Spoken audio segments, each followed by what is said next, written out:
सास का घूंघट पार्ट 6। अब तक हमने देखा कि रात के अंधेरे में चुपके से सचिन देविका से माफी मांगने जाता है, लेकिन देविका कहती है, सचिन, मेरे लिए सबसे बड़ी चीज मेरा आत्मसम्मान है, इसलिए मैं तुम्हें माफ नहीं कर सकती। अब तुम यहाँ से जा सकते हो। देविका, एक बार मुझे मेरे बच्चे से तो मिलने दो। मैंने अभी तक उसे देखा भी नहीं है। कौन सा बच्चा सचिन?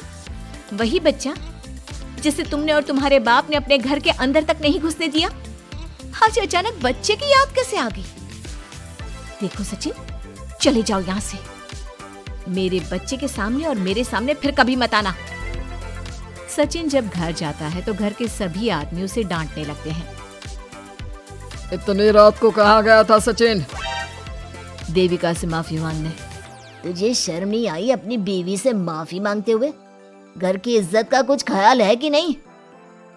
लेकिन चाचा जी, आखिर अपनी ही पत्नी से माफी मांगने में कैसी शर्म?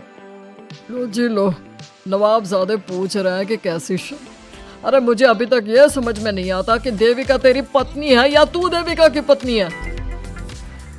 जीजा जी, पति पत्नी एक समान होते हैं और माफी मांगने से कोई छोटा बड़ा नहीं होता।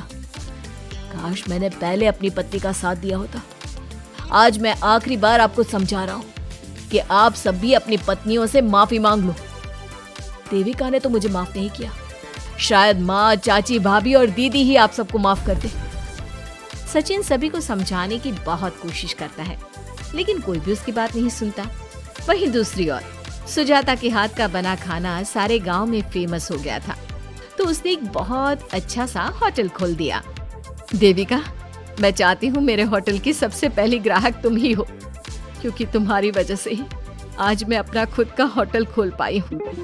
क्यों नहीं भाभी? लेकिन भाभी, आपको अब अपने होटल में ना सिर्फ इंडियन खाना बनाना है, बल्कि इटालियन, चाइनीज और फ्रेंच खाना भी बनाना होगा। सुजाता सभी औरतों को अपने होटल का खाना खिलाती है। खाना खाने के बाद कम्मो कहती है, अरे बहू, इतना अच्छा खाना तो मैं भी नहीं बना सकती। तू तो वो हो गई, क्या कहते हैं उसे? मास्टर शेफ चाची जी। हाँ, मास्टर शेफ। बहू, अब तेरा होटल चलेगा नहीं बल्कि दौड़ेगा। हाँ बहू, तूने सच में खाना बहुत स्वादिष्ट बनाया है। अब वीना बेटी, तुझे क्या करना है? अपना बुटीक कब खोलेगी? माँ, कल ही कर देती हूँ। दुकान और सिलाई मशीनों का सारा काम हो गया है और वर्कर भी आ जाएंगे। तो ठीक है, फिर अच्छे काम के लिए देर नहीं करनी चाहिए।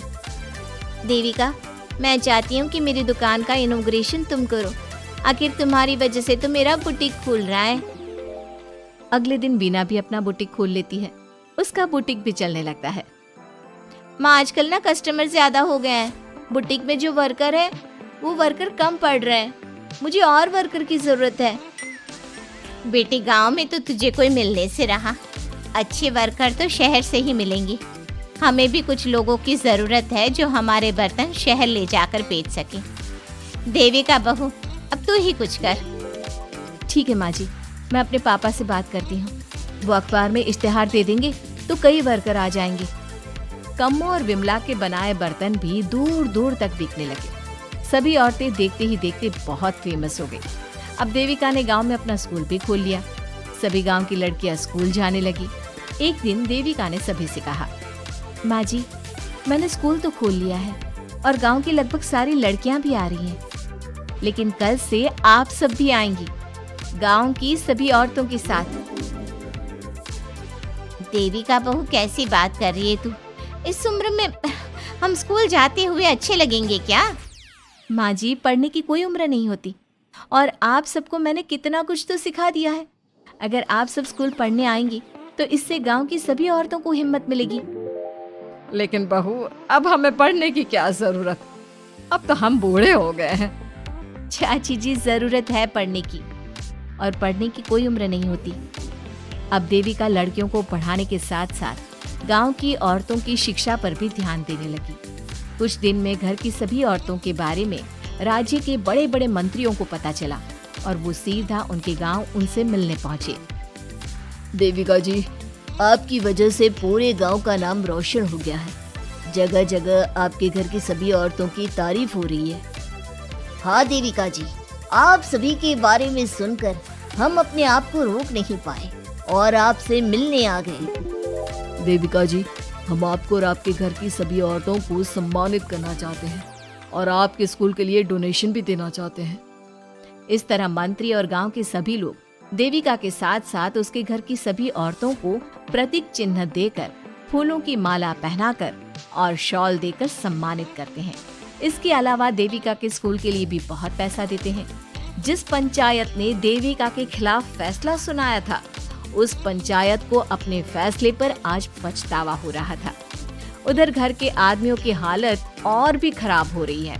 बापू, चाचा जी, अब सचिन ने आपको समझाया था कि सबसे माफी मांग लेते हैं, तब आपने हमारी बात नहीं सुनी। अब देखिए, सभी का राज्य में कितना नाम हो रहा है। खुद मंत्री जी उनको सम्मानित करने आए हैं।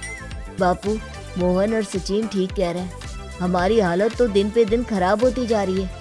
ना तो हम घर का कोई काम कर पा रहे हैं और ना ही बाहर का। तुम लोग जरूरी बात सबसे आखिर में बताते हो। ये बात तुम लोग पहले भी तो बता सकते थे। भैया, हमें सबसे माफी मांगनी चाहिए और सबको यहाँ बुला कर लाना चाहिए। ठीक है, तुम सब यही चाहते हो तो चलो, आज ही घर की सभी औरतों को घर ले आते हैं। घर के सभी आदमी चल देते हैं सभी औरतों से माफी मांगने के लिए। जैसे ही वो औरतों के पास पहुंचते हैं, सभी हैरान हो जाती हैं। कम्मो, ये सब यहाँ क्यों आए हैं? पता नहीं, लगता है आज फिर झगड़ा करने आए हैं हमसे। अगर आज कल्याण ने मुझे कुछ बोला तो इसे छोड़ूंगी नहीं मैं भी नहीं छोड़ूंगी मोहन जी को। ना इनका भरता बनाया तो मेरा नाम भी सुजाता नहीं। शांत रहो आप सब, देखने तो दो क्या कहते हैं। सभी आदमी अपनी अपनी पत्नियों से माफी मांगते हुए कहते हैं, कम्मो, मुझे माफ कर दो, मैं तुम्हें घर ले जाने आया हूँ। तुम्हारे बिना घर बहुत सुना लगता है विमला, घर चलो। सुजाता, मैंने जो भी तुम्हारे साथ किया उसके लिए मैं बहुत शर्मिंदा हूँ। मुझे तुम्हारी और तुम्हारे हाथ के बने खाने की बहुत याद आती है। तुम मेरे साथ घर चलोगी ना? वीना, वो घर मेरा नहीं तुम्हारा है और मैं नहीं चाहता कि तुम मेरी वजह से अपना घर छोड़ दो। इसलिए अपने घर चलो और हम सबको माफ कर दो। अपने पतियों की इस तरह माफी मांगने से सभी औरतें अपने पतियों को माफ करके उनके साथ जाने को तैयार हो जाती हैं। लेकिन देविका घर आने से मना कर देती है। सभी औरतें उसे समझाती है, देविका बहू, अब घर जाने में क्या दिक्कत है?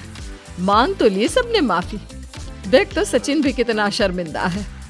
हाँ बहू, हमारी लड़ाई तो यही थी कि ये हमसे माफी मांगकर इज्जत के साथ घर ले जाए। अब घर चलने से तेरी शादी बच सकती है। चाची जी, मैं पहले भी बता चुकी हूँ, अब दोबारा से फिर कह रही हूँ, मेरे लिए शादी से बड़ा है आत्मसम्मान। आप लोगों की शादी आपकी मर्जी से नहीं हुई है, लेकिन मेरी शादी मेरी मर्जी से हुई है। इसलिए शायद आप लोगों को फर्क नहीं पड़ता कि आपके पति ने आपके साथ क्या किया, और मुझे इस बात से बहुत फर्क पड़ता है कि मेरे पति ने मुझे अपने बराबर नहीं समझा, और इसलिए मैं उसे माफ नहीं कर सकती। देविका, मैं अपने बर्ताव के लिए बहुत शर्मिंदा हूँ। तो जिंदगी भर शर्मिंदा रहना। और हाँ, आप सब इनके साथ जाना चाहती हैं तो जाइए, लेकिन मेरी एक बात हमेशा याद रखिएगा, शादी सिर्फ एक रस्म होती है। इस रस्म में पति और पत्नी बराबर के हिस्सेदार होते हैं, ना कोई छोटा होता है और ना कोई बड़ा। इसलिए यदि आपका पति आपको सम्मान दे तो बदले में उसे सम्मान दो, नहीं तो वो जैसा करे आप भी वैसा ही करो। देविका सचिन के साथ नहीं जाती है और अपने बेटे के साथ वहीं रहने का फैसला करती है। अब वो न सिर्फ अपने गांव बल्कि हर जगह जाकर महिला शिक्षा और उनके अधिकारों का प्रचार करती है। हमारे प्यारे दर्शकों, हमें कमेंट करके जरूर बताएं कि देविका का ये फैसला आपको कैसा लगा और हमारी कहानी सास का घूंघट आपको कैसी लगी। इसी तरह की मजेदार कहानी सुनने के लिए हमारे चैनल को सब्सक्राइब जरूर करें।